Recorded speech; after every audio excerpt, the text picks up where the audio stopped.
बहुत ही जबरदस्त बॉलिंग उस बंदे ने की है। बुमराह एक डिफरेंट लीग का बॉलर, बहुत ही डिफरेंट है, वो अलग है, दुनिया में ही अलग नजर आता है जैसा बिल्कुल। बॉलर जो कि नया बॉल, पुराना बॉल, स्लो वन। बुमराह जब भी उनके पास उनको बॉल दी जाती है ऐसे क्रंच मोमेंट्स में, this is not the first time that we have seen him do something like this, जब भी उनको बॉल दी जाती है वो हमेशा डिलीवर करते हैं। बुमराह, मैं तो कहता हूं बुमराह इस जनरेशन का वाइट बॉल में स्पेशली बेस्ट बॉलर है, उस जैसा कोई भी नहीं है। आई थिंक इस टाइम वर्ल्ड का बेस्ट बॉलर अगर आप वाइट बॉल में मेरे से पूछेंगे तो इस बुमराह, और कोई नहीं है, मुझे नहीं लगता, क्योंकि जो उन्होंने प्रेशर में 2 ओवर किए हैं, डेथ ओवर्स, वो मुझे लगता है बुमराह के अलावा कोई नहीं कर सकता था। उनकी जो परफेक्शन थी, एक्सिक्यूशन थी, स्लो बॉल्स की, यॉर्कर्स की, टॉप नॉच। अब आए ना लाइन पे। Jasprit Bumrah all time best bowler है क्रिकेट का। Even Malcolm Marshall, Wasim Akram, Curtly Ambrose, इनसे भी ज्यादा तगड़ा बॉलर है। सलमान भाई, अगर हम जसप्रीत बुमराह की बात करें, स्लोवर वंस भी बहुत अच्छे करते हैं और हमेशा से पक्के यॉर्कर्स होते हैं उनके। आज भी उन्होंने 4 ओवर्स में 15 रन दिए, 4 विकेटें हासिल की। लेकिन अगर हम सॉरी टू से अपने बॉलर्स की बात करें, नया बॉल तो हम अच्छा कर लेते हैं, लेकिन डेथ ओवर्स में हम बिल्कुल घबरा जाते हैं। क्यों हमारे पास इतनी वैराइटीज नहीं है इस डिपार्टमेंट में, हम क्यों इतना पीछे हैं? लेकिन बुमराह ने अपने आप को साबित करके दिखाया। बुमराह की जिस तरह मैं बात करता हूं कि नया बॉल, पुराना बॉल, स्लो वन, वो लड़का वो अलग लीग का बॉलर है, वो बहुत ही आगे है, वो मास्टर क्लास। मतलब बुमराह ने बता दिया कि लोग बातें करते ना T20, मैं T20 में भी उतना ही अच्छा हूं जितना ODI में और टेस्ट में। हमारे कुछ ब्रूसली वाले कहते थे कि भाई बुमराह से बेटर है शाहीन शाह अफरीदी। आज देख लिया बुमराह को किस तरह उसने फाइनल मैच में भाई बॉलिंग करवाई। 4 ओवरों में भाई 15 रन दिए और 4 विकेटें ली हैं। 4 विकेटें, क्या ये सोफा कर पाता? बताओ मुझे। वो तो भाई 4-4 छक्के खा के चला जाता है। जब तक वो 1 ओवर के अंदर भाई 20-25 रन ना खाए तो उसको सुकून ही नहीं मिलता है। भाई बुमराह शाहीन से ना भाई मैं कहता हूं 10 साल आगे निकल गया है। मैं तो बिल्कुल हर जगह भी ये बात करूंगा, यार बस करो ड्रामेबाजियां, ये नहीं मार सकते आप इन लोगों को, यार नहीं मार सकते। अब ये ड्रामा शुरू हो गया, छोटी बाउंड्री कर दी, विकेट फ्लैट बना दी, ये कर दी, वो भाई दूसरों के पास भी है ना, तुम भी जाओ ना, मारो ना। क्या मतलब क्या न्यूजीलैंडर्स जो प्लेयर्स हैं, ठीक है, क्या इंडिया में IPL नहीं खेलते? क्या उनको इंडियन कंडीशन नहीं पता? यही वर्ल्ड कप न्यूजीलैंड में करा दो, मार के आ जाएंगे तुम लोग वहां पे। इतनी बड़ी कुव्वत बन चुके हैं T20 में कि बाकी सारी दुनिया को, इस सारी टीम्स को साल साल मेहनत करनी पड़ेगी इस लेवल पे पहुंचने तक। हालांकि बहुत ज्यादा लीग्स में T20 क्रिकेट खेली जाती है, नए प्लेयर्स भी आ रहे हैं, बट ये जो एज अ कॉम्बिनेशन है ना, और ये जो 20 प्लेयर्स इकट्ठे हुए हैं स्क्वाड में, ये ऐसा पहले देखा नहीं है। कि पता भी है कि ये बुमराह ये वाली बॉल करेंगे, इनके पास ये वेराइटीज हैं, फिर भी वो आउट करते हैं। संजू सैमसन जो है वो कहीं पहले सीन पे नहीं थे, सडनली इमर्ज होते हैं और लास्ट के 3 इंपॉर्टेंट मैचेस में वो लंबी चौड़ी फेंटी लगाते हैं। हमारे बॉलर्स और बुमराह की बॉलिंग अगर आप देखें तो आपको फर्क खुद नजर आ जाएगा। और हमारे बॉलर्स भी, आप पिछले ये जो जोड़ी 3-4 बॉलर हमारे खेल रहे हैं, they been playing from last 5-6 good years, और ये अच्छा खासा टाइम होता है अपने आप को इंप्रूव करने का। लेकिन हमें उस तरह की improvement, they are exceptional bowlers, good bowlers, but उस तरह की इंप्रूवमेंट हमें नजर नहीं आई जो हम बात बुमराह की कर रहे हैं ना। कि अब हम ये बात, जैसे वसीम भाई ने बोला कि हम शाहीन के बारे में बोल सकते हैं, नहीं, शाहीन के पास अभी उस तरीके की इतनी स्किल्स नहीं है जितनी उसको डेवलप करनी चाहिए। उसका इनस्विंग बहुत अच्छा है, अब उसने ग्रेजुअली आउटस्विंग करना शुरू किया है, बट अभी भी वो बात हुई कि कब यूज करना है, वो आते हैं तो पता होता है कि पहला बॉल उन्होंने इनस्विंग ही करना है। जसप्रीत बुमराह गोट बंदा है, ग्रेटेस्ट ऑफ ऑल टाइम है। इस बात का ना मैं आपको प्रूफ भी देता हूं, आपको भी पता ही होगा, लेकिन मैं आपको प्रूफ भी देता हूं। एक है पाकिस्तान में हमारा वो शाहीन अफरीदी लंगड़ा सोफा, और एक है इंडिया में जसप्रीत बुमराह, जिसको लोग कहते हैं कि यार ये नहीं, ये अनप्लेएबल है, ये नहीं खेला जाएगा।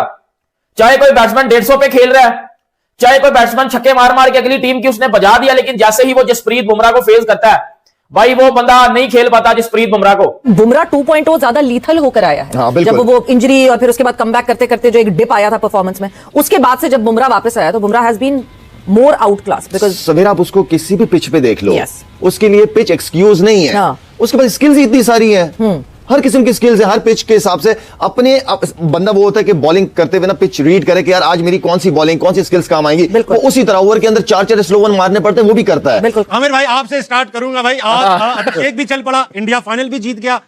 हो सकता है आपकी तनकीद का आज अभिषेक पे असर हुआ, शुरू में बड़ी बॉलर रोकी, अच्छा खेला, लेकिन क्रेडिट न्यूजीलैंड के बॉलर्स को भी जाता है। बिल्कुल माशाल्लाह, ऑफ स्टंप से 4-4 बार वाइडर भी कर रहे थे और वहीं से छक्का खा रहे थे। बहुत लूज बॉलिंग कराई, अजीब सी बॉलिंग की है वैसे। ये नहीं कि क्रेडिट जाता नहीं है इंडिया को, लेकिन मुझे समझ ही नहीं आई कि पहला उसने हेनरी से करवाया, ऑफ स्पिनर से करवाया, फिर हेनरी से 2 ओवर में 12 है, और एकदम से उसने पूरा प्लान ही चेंज कर दिया अजीब से। और जब आपको पता है कि अभिषेक शर्मा ऑफ स्पिनर से फंसते हैं, आप फौरन वो ले आए और डफी को ले आए, और अजीब सी बॉलिंग। और लुकी जो है आज तो मुझे बिल्कुल ही वो ऐसा यार नॉर्मल बॉलर लगा, कौन करता है 3 टांग से वाइड, 2 ऑफ स्टंप से, फिर यहाँ पे बॉल कर देते थे स्लॉट में के सामने छक्का मार लो। लेकिन मुझे कभी भी न्यूजीलैंड इतनी प्रेशर में नजर नहीं आई, कभी भी। मैं आज की तारीख में उससे अच्छा फास्ट बॉलर पूरी दुनिया में कोई नहीं है। आप उसको बैटिंग विकेट दे दें, आप उसको बॉलिंग विकेट दे दें, आप उसको तेज विकेट दें या ना दें, ऐसा ठोकेंगे ना याद रखोगे। सही। ठीक है भाई, नहीं है वो बहुत स्किल्सफुल हो गए हैं यार, उनके पास बड़ा काम करके आते हैं अब। उन्होंने बड़ा कुछ कर लिया, ऐसी थोड़ी है। मुझे एक बात बताओ, कौन सी टीम मतलब यानी 3 सालों के अंदर 2 T20 वर्ल्ड कप भी जीत जाती है, चैंपियन ट्रॉफी भी जीत जाती है, एशिया कप। चलो एशिया कप तो मैं तो कहता हूँ एशिया का तो मुकाबला ही कोई नहीं अब इनके साथ, ठीक है ना। तो क्या मतलब चैंपियन ट्रॉफी में 2 वर्ल्ड कप में क्या बाहर की टीमें नहीं थी, सारी दुनिया की टीमें थी। क्या हाल कर रहे थे ये सबका, हर जगह भी कर रहे थे ना यार। ये सब बातें खत्म कर दो यार। दूसरे बोर्ड्स तो अमीर बोर्ड भी है ना, so they have all the facilities. अमीर गरीब से कुछ नहीं होता भाई, टैलेंट लेके आओ। बॉलिंग करते हुए देखा है, and he is over the moon by your compliments to him. But today again, शुरू में जब बॉल स्विंग नहीं हो रहा था, कप्तान ने चेंज किया, but when he came back, wow, he was totally different. देखिए शुरू में जब उससे स्विंग नहीं हुआ तो वो है तो चालाक बॉलर, दुनिया का बेहतरीन बॉलर, छोटा रन अप है, डिफरेंट एक्शन है, बट एक एटीट्यूड होता है बॉलर का। आई मीन दिस वाज, तो ये एक तो स्टैंडर्ड मेंटेन किया हुआ है भारत के इन प्लेयर्स ने, सिस्टम स्ट्रांग है, सिलेक्शन बहुत ही अच्छी है, उसके बाद हौसला हिम्मत, एनवायरनमेंट बहुत ही ज्यादा अच्छी है, कंपेरेटिव एनवायरनमेंट है और फ्रेंडली एनवायरनमेंट भी है, एक दूसरे को लुक आफ्टर करते हैं। ये ऐसी नहीं टीम बन जाती है कि जादू की छड़ी होती है, इसके पीछे सालों साल का एक प्रोसेस है, प्रैक्टिस है, टैलेंट को आइडेंटिफाई करना है, फिर प्लेयर्स को बैक करना है और एक ऐसा माहौल क्रिएट करना है जो कि चैंपियन माहौल हो। ये आसान बात नहीं है कि बैक टू बैक आप वर्ल्ड कप जीत जाएं T20 क्रिकेट में, जो कि कहलाई जाती है chancy, fickle, on the day performance. इसमें जो है कंसिस्टेंसी अचीव करना और वर्ल्ड लेवल पे कंसिस्टेंसी अचीव करना, ये बहुत बड़ी बातें हैं। टैलेंट भी है, सिस्टम भी है। आप देखें कि वो टैलेंट और सिस्टम के थ्रू प्लेयर्स प्रोड्यूस करते जा रहे हैं। ये प्लेयर कौन है? ये वो प्लेयर है संजू सैमसन, जिसको कभी चांस ही नहीं मिलता। उसने मैन ऑफ द सीरीज हो गया वर्ल्ड कप के अंदर, राइट। ये वो प्लेयर है ईशान किशन के, जो खेलता ही नहीं है, जो खिलाते ही नहीं है, डिसिप्लिन का कहकर उसको भी बेचारे को साइड पे किया हुआ था, वो भी उसमें डोमेस्टिक में परफॉर्मेंस करके यहाँ आया और जितनी इंपैक्टफुल इनिंग वो खेल रहा है, तो ही वाज रेडी। ठीक है, अभिषेक शर्मा कितने प्रेशर के अंदर था, उसने शो किया 21 बॉलों में 50 करके फाइनल के अंदर कि भाई ये लो, ये हम खड़े हुए हैं। तो वो BCD टीम से नहीं खेलते, वो जिम्बाब्वे को हरा के या वो युगांडा को हरा के या वो कीनिया को हरा के, वो ये नहीं उसके बाद स्टैट नहीं दिखा देते लोगों, देखें जी ये फलाने हमारे प्लेयर ने इतना कर दिया, नहीं। वो बड़ी टीम्स के खिलाफ बड़े मैचेस खेलते हैं, बड़ी सीरीजें खेलते हैं, उनके पास प्लेयर के ऊपर प्लेयर बैठा हुआ है। और ये जो फाइनल के अंदर, ये कोई नई बात नहीं है, पहली दफा नहीं किया। दोस्तों आपको ज्ञात होगा कि पाकिस्तान और पाकिस्तान की मीडिया भारत के बगैर अपना खाना पानी चला ही नहीं सकते। पाकिस्तानी यूट्यूबर्स हो, उनकी मेन मीडिया हो या उनके मीडिया पर्सनल्स जो कि यूट्यूब पर बैठकर ही अपना दाल भात चलाते हैं, उनको भारत के बगैर कुछ भी दिखाई या समझ में नहीं आता है। इन लोगों की मजबूरी ये है कि भारत को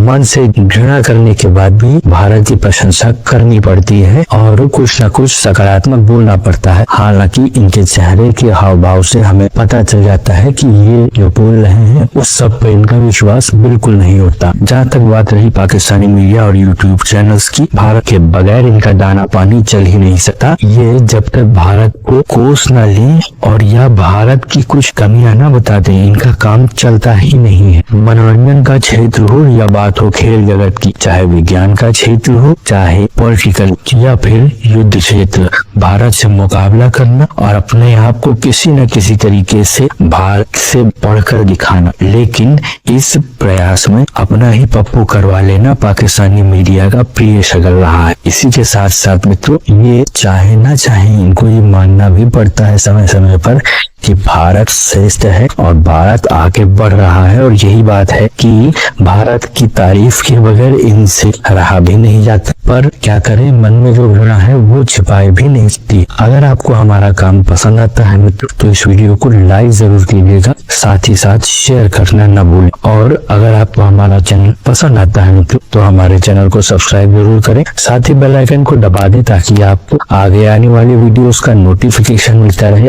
आपका बहुत बहुत धन्यवाद।